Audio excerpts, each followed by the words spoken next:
জাতি মাটি ভেটি সেইবিলাক এইবোৰ লেকচাৰ মাৰি লাভ নাইতো। সেইবোৰ লেকচাৰ বহুত শুনিলোঁ মই এতিয়া সৰুৰ পৰা এইবিলাকে শুনি থাকিলোঁ আৰু তোমালোকতো বহুত সৰু এইবিলাক ইহঁতো সৰু বহুত মোতকৈ আটাইতকৈ বুঢ়া চাগে মই আছো মৰালৈকে এইবিলাক শুনিবলৈ মন নাই আৰু এখন ভাল অসম সুন্দৰ অসম ধুনীয়া অসমখন দেখিবলৈ মন আছে। সেইকাৰণে সৰ্বদাকো কওঁ হিমন্ত দাকো কওঁ যে উল্টাং পাল্টাং কথা নক'ব।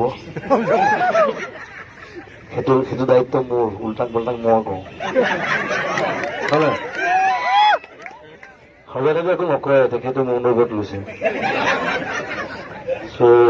মোৰ লগত ভাঙিবলৈ অনুৰোধ জনাইছো আৰু অকমান চকু মেলি চাওক সেই কৃপা সিন্ধু এনে বৰ কৃষ্ণ কৃষ্ণ কৰি থাকে খালি কৃষ্ণ কৃষ্ণ কৰি থাকিলে কাম নাই কাম কৰিব লাগিব আৰু বেছি ফেষ্টিভেল পাতি থাকিলে লাভ নাই। মই কাৰো নহয় মই কংগ্ৰেছো নহয় বিজেপি নহয় মই কোনো গভৰ্ণমেণ্টৰ নহয় মোৰ চৰকাৰখন নিজৰ মানুহৰ চৰকাৰ।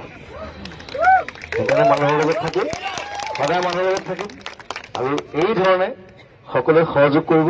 আৰু এই বিজেপিক যেনেকে গান গাবলৈ জিকাইছিলো এইবাৰ হৰুৱাম কিন্তু